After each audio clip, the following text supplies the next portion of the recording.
بسم اللہ الرحمن الرحیم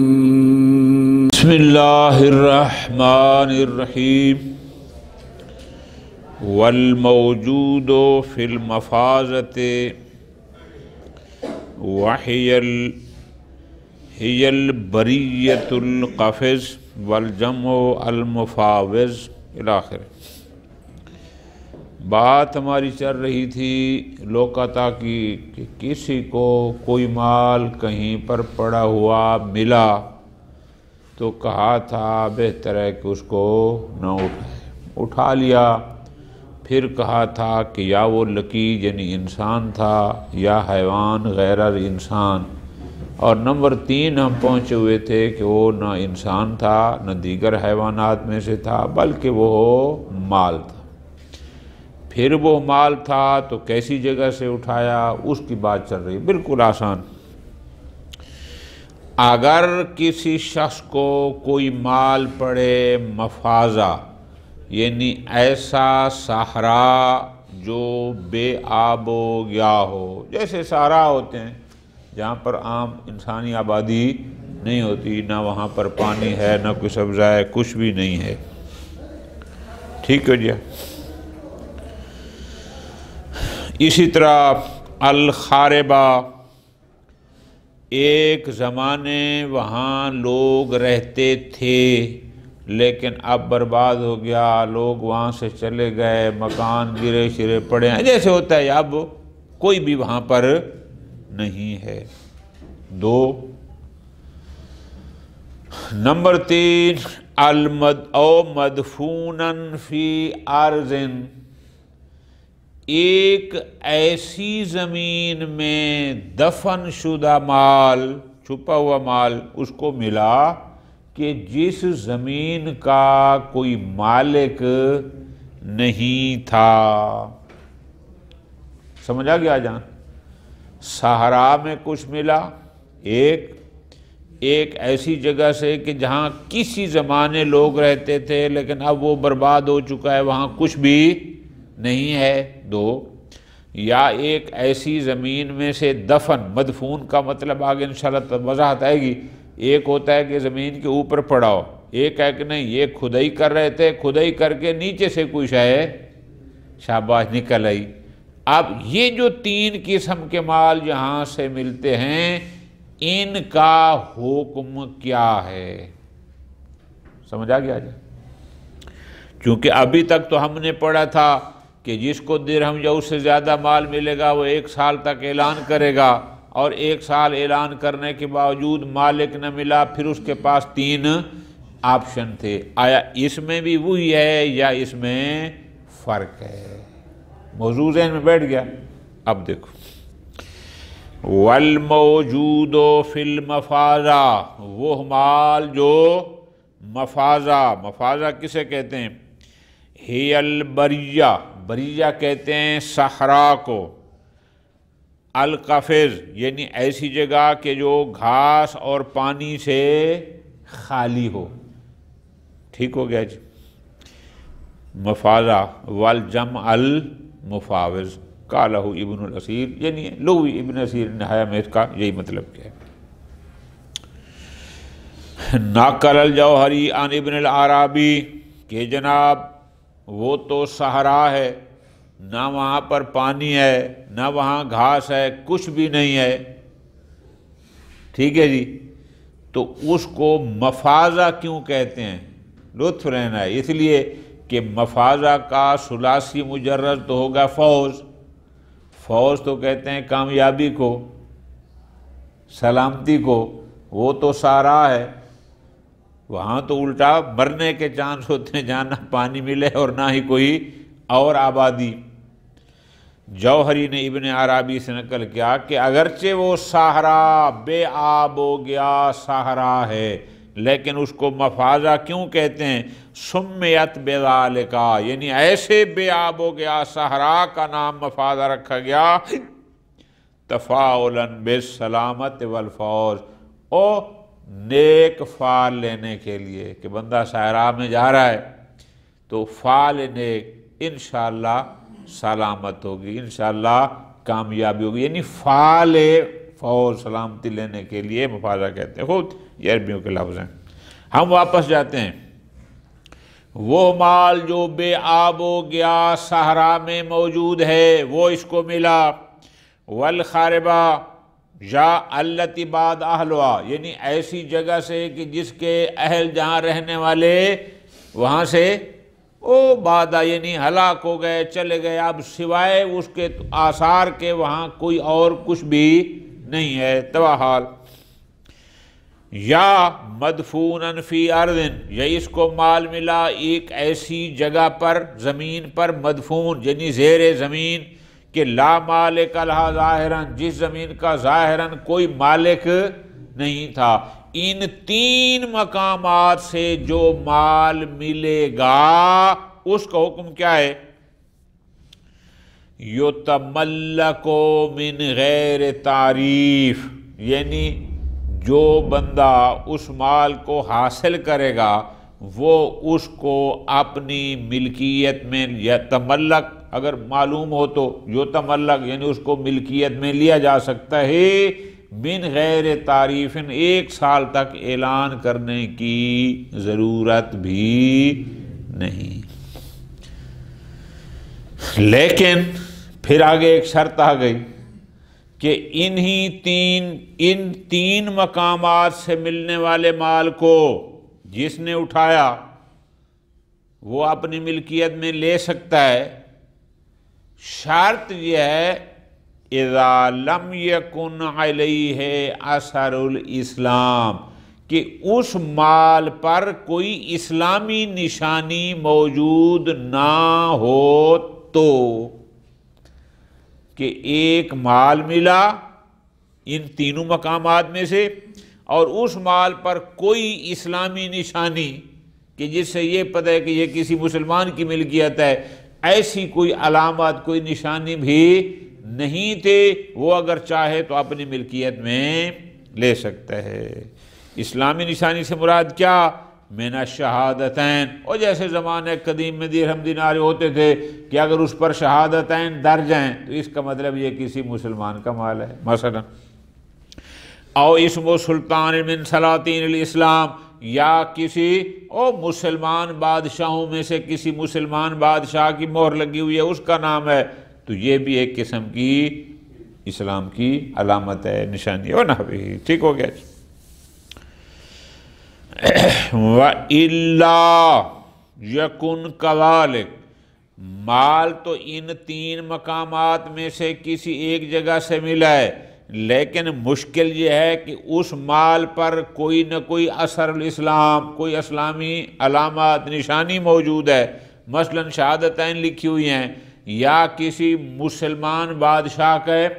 نام کی اس پر مہر لگی ہوئی ہے مثال کے طور پر. اگر ایسا ہے واجب تعریف، پھر اس پر وہ سال بھر اعلان کرنا واجب ہے. کیوں؟ لدلالت الاثر، چونکہ یہ علامت اور نشانی دلالت کرتی ہے کہ یہ تیرے اٹھانے سے پہلے کسی مسلمان کی ملکیت میں، ید میں رہ چکا ہے.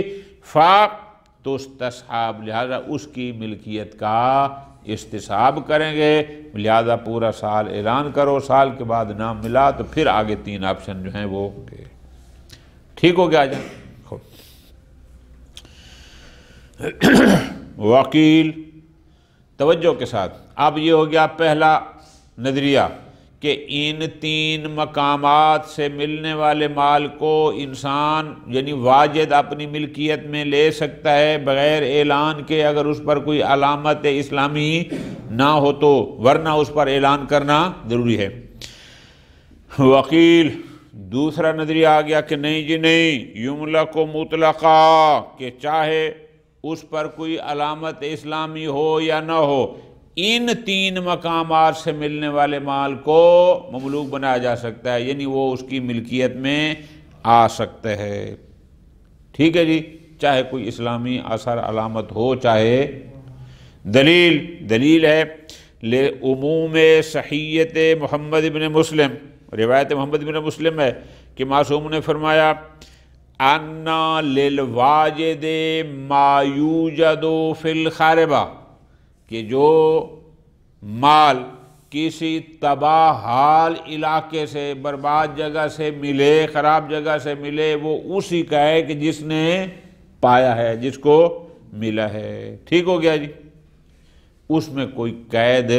نہیں ہے کہ آیا اس پر کوئی علامت اسلامی اثر تھا یا نہیں تھا، نہ ایسی کوئی قید۔ دوسری دلیل وَلِأَنَّ أَثَرَ الْإِسْلَامِ قَدْ يَصْدُرُ مِنْ غَيْرِ الْمُسْلِمِ، اس لیے کہ علامت اسلامی میں احتمال ہے کہ غیر مسلم بھی وہ لگا سکتا ہے۔ آج کا لوگ ڈالر 2 نمبر چھاپ رہے، نہیں چھاپ رہے، 5000 کے نوٹ مارکیٹ میں 2 نمبر آ گئے نہیں آ گئے، عام بندے کو تو پتہ ہی نہیں چلتا، سب کو تو ماہر بندے کو پتہ چلتا ہے، عام بندے کو پتہ ہی۔ تو فرماتے ہیں ہو سکتا ہے وہ بھی کسی غیر مسلم نے کوئی علامت اسلامی 2 نمبری طریقے سے لگا دی ہو، یہ امکان موجود ہے۔ ٹھیک ہو گیا؟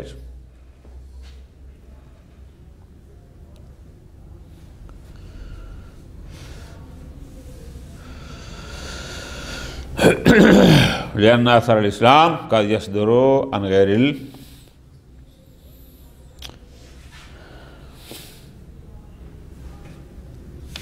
اچھا جی۔ وحملت الروایت علی الاستحقاق بعد التعریف فیما علیہ الاثر،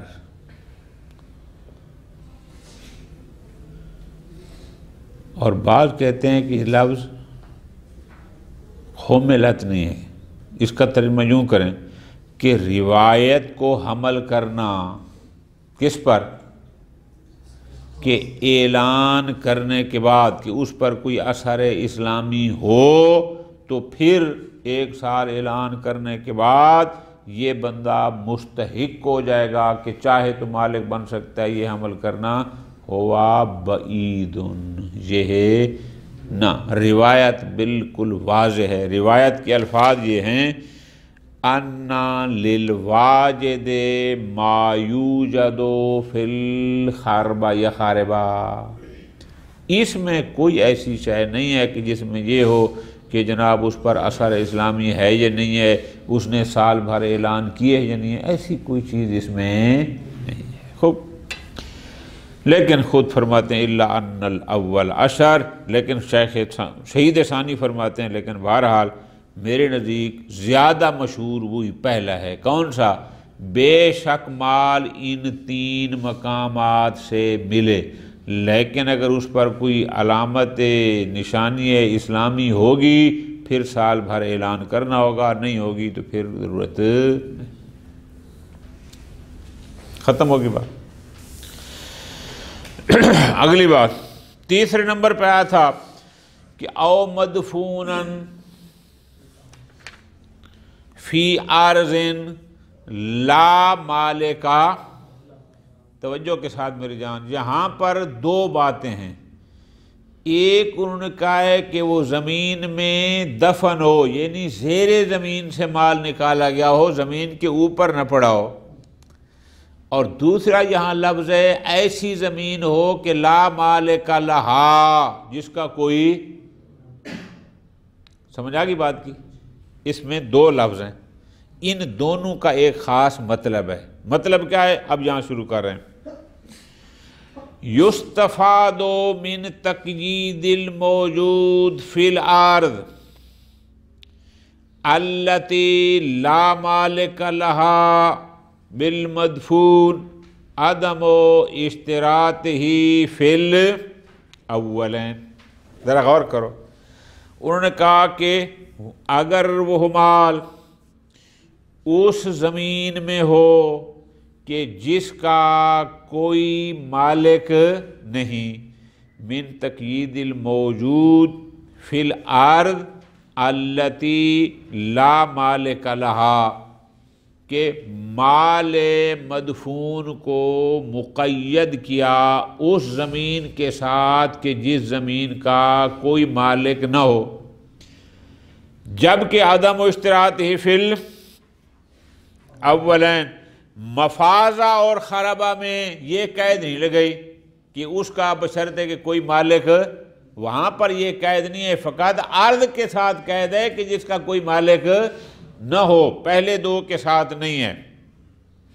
بات سمجھے نا جی؟ بل یملک ما یوجد فیہما مطلقا، بلکہ ان دو سے لگتا ہے کہ جو مفازہ سے ملے یا ارض و خربہ سے ملے، اس میں جو ہی وہ اس کو ملے گا بس وہ اس کا مالک ہو جائے گا۔ وہاں یہ نہیں کہا کہ وہ کسی کی ملکیت میں ہو یا نہ ہو۔ اس میں کیوں کہا کہ اگر دفن شدہ مال ایسی زمین سے ہو کہ جس کا کوئی مالک نہ ہو؟ فرماتے ہیں عملاً بِإِطْلَاقِ النَّص وَالْفَتْوَى، اس لیے کہ روایت بھی اسی طرح ہے، اور کیا مطلب؟ یعنی زمین میں سے نکالا ہے مال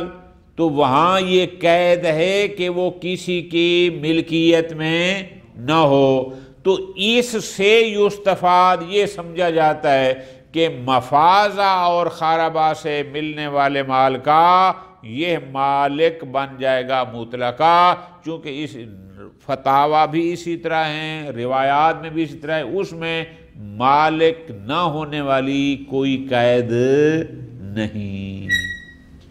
تو گویا فرق ہو گیا کہ اگر زمین سے دفن شدہ نکالتا ہے تو زمین میں شرط ہے کہ وہ کسی کی ملکیت میں نہ ہو، لیکن اگر مفادہ یا خربہ ہے تو وہاں پر یہ مالک نہ ہونے والی کوئی شرط ختم۔ اب ایک لفظ لکھا ہو مدفوناً، فرماتے ہیں اما غیر المدفون فی الارض المذکورہ، زمین تو وہی ہے جو کسی کی ملکیت میں نہیں ہے، لیکن جو مال ہے وہ مدفون نہیں تھا، غیر مدفون تھا، وہ زمین کے اوپر پڑا تھا، ٹھیک ہے جی، اگرچہ زمین کا کوئی مالک بھی نہیں ہے۔ فرماتے ہیں فَهُوَ لُقَطَةٌ، وہ عام لوقطہ کے احکام میں آئے گا، یعنی اٹھاتے ہی فوراً اس کو اپنی ملکیت میں نہیں لے سکتا۔ خوب، هَذَا كُلُّهُ اِذَا كَانَتْ فِي دَارِ الْإِسْلَامِ، فرماتے ہیں یہ جو ہم نے ساری باتیں کی ہیں یہ اس صورت میں ہے کہ اگر وہ مال اس کو مملکت اسلامی سے ملا ہے، اما فی دار الحرب فلواجدہ، اگر وہ مملکت اسلامی نہیں ہے تو ان تین مقامات سے ملنے والا مال اسی واجد مال کا ہوگا مطلقہ، چاہے اس پر کوئی علامت اسلامی ہو چاہے خوب۔ لو کان للارض مالکن، اس نے زمین کی کھدائی کی، زیر زمین اس کو مال ملا، لیکن زمین ایسی تھی جو کسی مالک کی ملکیت میں تھی، مال ملا، مدفون ملا فی الارض، لیکن ارض کا مسئلہ یہ ہے کہ وہ کسی کی ملکیت میں تھی۔ لو کان الارض التی وجد مدفون فیہا، کہ اگر وہ زمین جس میں دفن شدہ مال اس کو ملا ہے، اگر وہ زمین ایسی ہے کہ لو کان الارض مالکن، اس زمین کا کوئی مالک ہے، عرفہ، اس کو تعریف کرے، عرفہ پڑھنا ہے یعنی باقاعدہ اس کو بتائے، اعلان کرے، فَإِنْ عَرَفَهُ، اگر وہ مالک ارض اپنے اس مال کو پہچان لیتا ہے، اے ادعا انہ لہ، یعنی وہ دعویٰ کرتا ہے کہ یہ مال اسی کا ہے، دافعہ الیہ، یہ چپ کر کے مال اس کے حوالے کر دے، من غیر بینۃ ولا وصف، نہ اس سے گواہ طلب کرنے کی ضرورت ہے اور نہ اس سے کوئی اوصاف صفات پوچھنے کی ضرورت ہے۔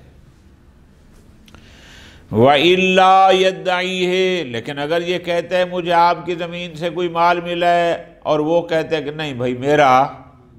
اگرچہ ایسے بندے ملنا بہت کم ہے، لیکن کوئی نیک بندہ ہو جو کہے کہ یہ میرا نہیں ہے، فَهُوَ لِلْوَاجِدِ، تو وہ پھر اسی کا ہو جائے گا جس کو وہ ملا ہے، ما انتفاع آثار الاسلام، پھر وہی باتوں کی بشرطے کہ اس پر کوئی اسلامی علامت نہ ہو، وَإِلَّا اگر کوئی علامت اسلامی ہوگی تو پھر وہ لوقطہ شمار ہوگا، اس پر پھر وہی حکم ہوں گے۔ ٹھیک ہو گیا جی؟ اچھا، ایک اور شک اس سے مربوط، لو واجدہ فی الارض المملوکہ، زمین کسی کی ملکیت میں ہے اور جو مال ہے وہ بھی غیر مدفون، وہ مدفون نہیں تھا بلکہ زمین کے اوپر، ان کا مطلب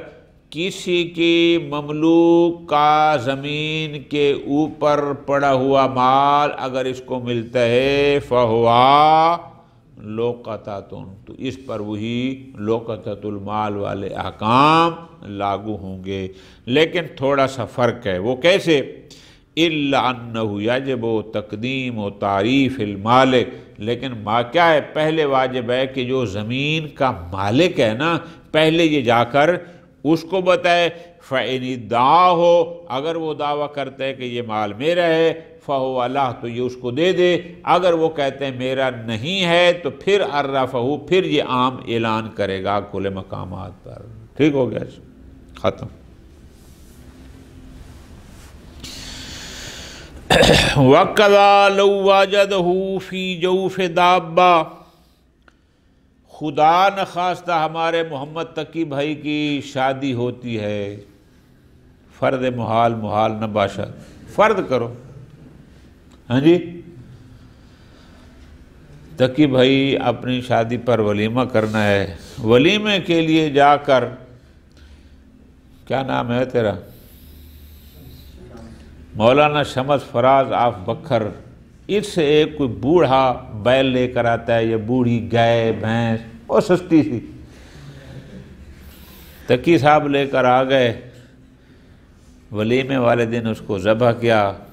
چمڑا شمڑا اتارا، اس کے پیٹ میں سے کوئی ہیرا نکل آیا جو کروڑوں روپے مالیت کا تھا۔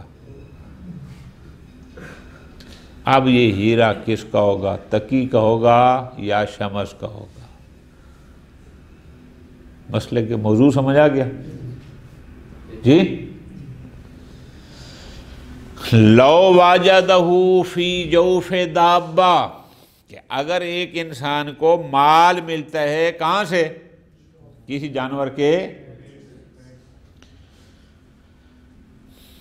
عرفہ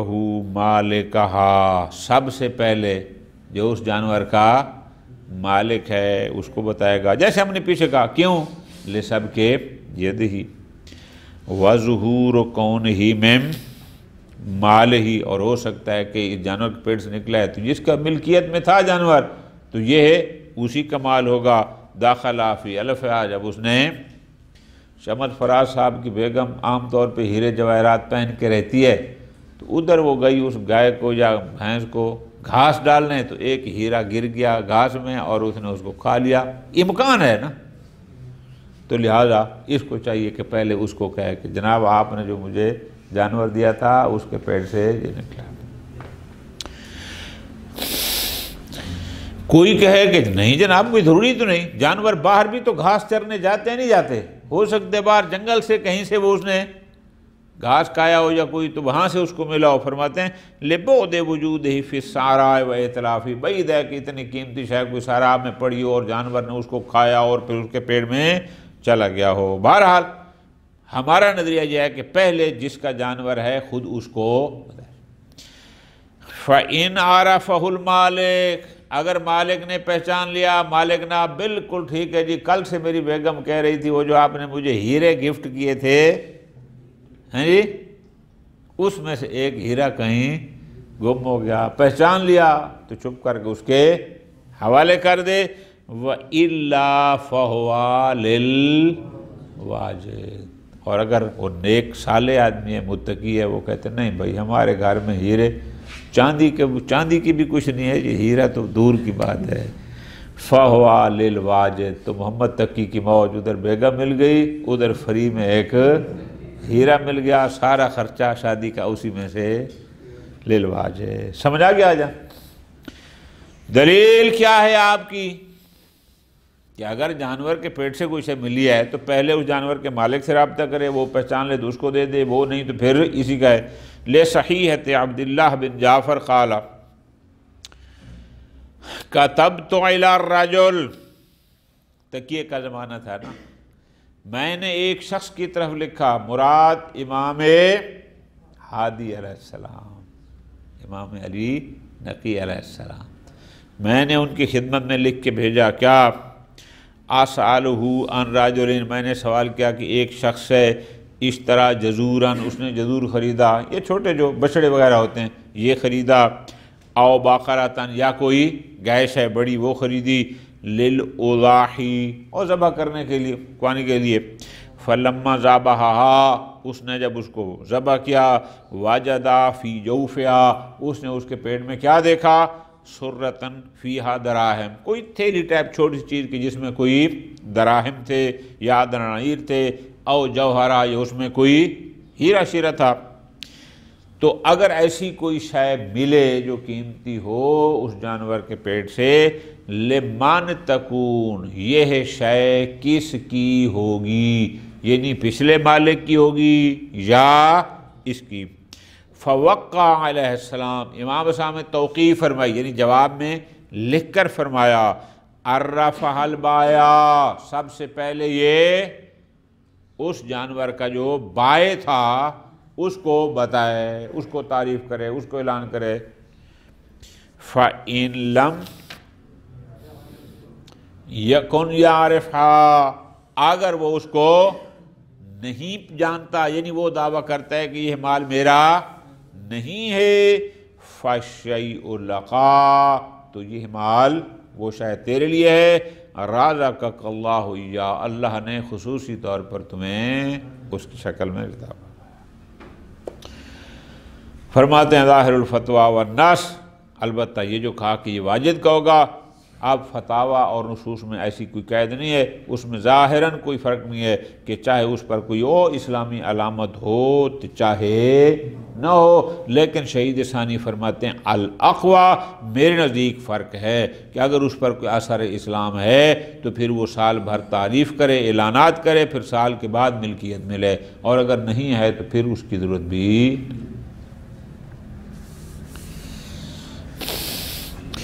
واختصاص الحکم بما لا اثر له، وہ جو حکم آیا کہ وہ واجد کا ہے، کہ وہ جوف دابہ سے جو ملے، جو حدیث میں آ گیا، فرماتے ہیں ہم کہیں گے کہ یہ حکم مختص ہے اس صورت میں کہ اگر اس پر کوئی اثر اسلامی نہ ہو تو، وَإِلَّا، لیکن اگر اس پر کوئی اسلامی علامت ہے، نشانی ہے، فَهُوَ لُقَطَةٌ، وہ پھر لوقطہ، اس پر لوقطۃ المال والے احکامات ہوں گے، وہی سال بھر اعلان کرے فلاں فلاں فلاں، اور پھر اس کے پاس آ جائیں گے تین آپشن۔ کیوں جی آپ اس کو اقویٰ کیوں کہتے ہیں؟ فرماتے ہیں جمعاً بین الادلہ، ٹھیک ہے ایک طرف یہ روایت بھی اپنے مقام پر موجود ہے، لیکن دوسری طرف یہ بھی ہے کہ اس پر چونکہ علامت اسلامی موجود ہے، علامت اسلامی اس بات پر دلالت کرتی ہے کہ سابقاً کسی مسلمان کی ملکیت میں رہا ہے، تو لہذا جوف دابہ سے ملنے والے مال پر اگر کوئی علامت اسلامی ہے تو وہ لوقطہ کے حکم میں ہے، اور اگر نہیں ہے تو پھر واجد کی ہے۔ ٹھیک ہو گیا جی، یہ ختم۔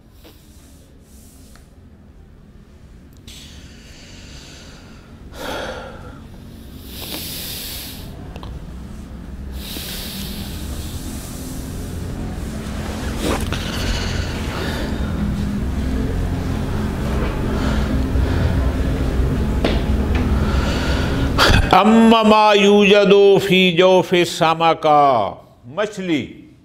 مچھلیاں آقا جان دو قسم کی ہوتی ہیں، ایک دریائی مچھلی ہوتی ہیں، یہ دریائے سندھ میں جاری ہوتی ہیں، جن کا کوئی شخص مالک نہیں ہوتا، اور ایک مچھلی ہوتی ہیں فش فارم والی، کہ لوگ جو خود اپنے فارم بناتے ہیں، اس میں مچھلیاں پالتے ہیں، خود ان کو وہ کھانے پینے کی فیڈ وغیرہ ڈالتے ہیں، اب اگر مچھلی کے پیٹ میں سے کوئی قیمتی، آپ نے جا کر بازار سے مچھلی خریدی اور اس مچھلی کو جناب جب تیار کیا تو تیار کرنے سے اس کے پیٹ میں سے کوئی قیمتی چیز نکل آئی، ٹھیک ہو گیا جی۔ اب اس قیمتی چیز کا حکم کیا ہوگا، سمجھا گیا جی؟ اما ما یوجد فی جوف السمکہ، جو مال آپ کو جوف سمکہ یعنی مچھلی کے پیٹ سے ملے، فللواجد، وہ اسی کا ہوگا کہ جس کو ملے گا، لأنہا انما ملکت بالحیازہ، اس لیے کہ مچھلی اس کی ملکیت میں حیازہ، یہ دریا پہ گیا، اس نے جال لگایا یا کنڈی لگائی، اس کے ذریعے اس نے حیازت کی اور مچھلی کو اپنی ملکیت میں لے لیا۔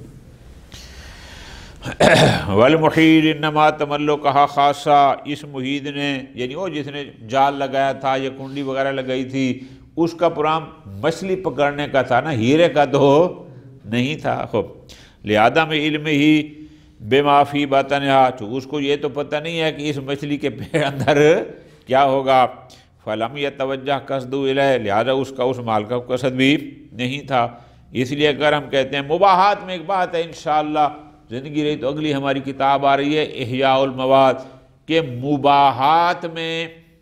بعض لوگ کہتے ہیں خالی حیازت کافی ہے، بس آپ نے مچھلی کو پکڑ لیا، بس یہی پکڑنے سے وہ آپ کی ملکیت میں آ جاتا ہے۔ بعض کہتے ہیں کہ نہ، حیازت یعنی پکڑے بھی صحیح پلس نیت بھی کرے کہ اب یہ میری ہے۔ خوب، وہ دیکھا جائے جوف سمکہ، مچھلی کے بدن سے ملنے والا مال اسی کا ہے کہ جس کو ملا ہے، فلیل واجد، لیکن الا ان تکون سمکۃ محصورۃ فی ماء تغلق، لیکن اگر وہ مچھلی ایسے پانی میں سے ہے جو محصور ہے، میں نے آپ کو بڑا آسان سمجھایا، ایک دفعہ آپ مچھلی دریائے سندھ سے پکڑتے ہیں جو غیر محصور ہے، ایک دفعہ آپ نے مچھلی پکڑی ہے کسی فش فارم سے، محدود ایریے سے، کوئی چھوٹا سا ایریا تھا کہ جس میں باقاعدہ وہ اس کو فیڈ شیڈ ڈالتے ہیں، فتکون کا دابت ہے، تو پھر اس مچھلی کا حکم بھی اسی شاباش، وہاں بھی یہی تھا کہ وہ صاحب کا مالک کو بتائیں گے راخلیہ نمازوں کے وَمِنْ ہو یظہر، پس اس سمکہ سے یہ پتہ چل گیا کیا کہ ان المراد بالدابت الاہلیہ، اور جس جانور کی بات تھی نا کہ جانور کے مالک کو بتائے، ایک جانور وہ ہوتے ہیں جو جنگلی ہیں جن کا کوئی مالک نہیں ہے، پھر اس کا حکم بھی اسی سمکہ والا ہوگا کہ وہ سمکہ جو جیسے دریائی مچھلی کا حکم ہے، اور دابہ جب مالک کی بات اس کا مطلب ہے کوئی کی ملکیت میں گھریلو اہلی ہے تو اس کی بات ہے، وحشی کی بات نہیں۔ فلو کانت وحشیتاً، اگر وہ جانور بھی وحشی تھا، یعنی مراد کیا، کسی ایک بندے کی ملکیت میں نہیں تھا، جیسے جنگل میں ہوتے ہیں سارے جانور، لا تعترف میں مال المالک، جو کسی مالک کے مال سے گھاس چارہ نہیں لیتی، اس کا حکم بھی اس مچھلی کا ہوگا کہ جو مچھلی کسی مالک کی ملکیت میں نہ ہو بلکہ آزاد ہو، جیسے دریاؤں بڑے دریاؤں کی مچھلیاں ہوتی ہیں۔ پھر واپس آ جاتے ہیں، ھذا کلہ اذا لم یکن علیہ یا لم یکن اثر الاسلام علیہ، مچھلی کے پیٹ سے کوئی شے ملی ہے فلان ہے، اسی کی ہے جس کو ملی ہے، یہ تب ہوگا کہ اس پر اگر کوئی علامت اسلامی نہ ہو، تو اگر وہ ہوگی فلوقتا، پھر وہی احکام ہوں گے۔ ما احتمال عموم الحکم، اور ایک احتمال یہ بھی ہے کہ نہیں، چاہے وہ جوف دابہ سے ملے چاہے وہ ملے سمکہ سے، دونوں کا حکم ایک ہے، چونکہ روایت دونوں کے بارے میں ایک ہے اور فتویٰ بھی۔ صلی اللہ علیہ محمد و آلہ محمد۔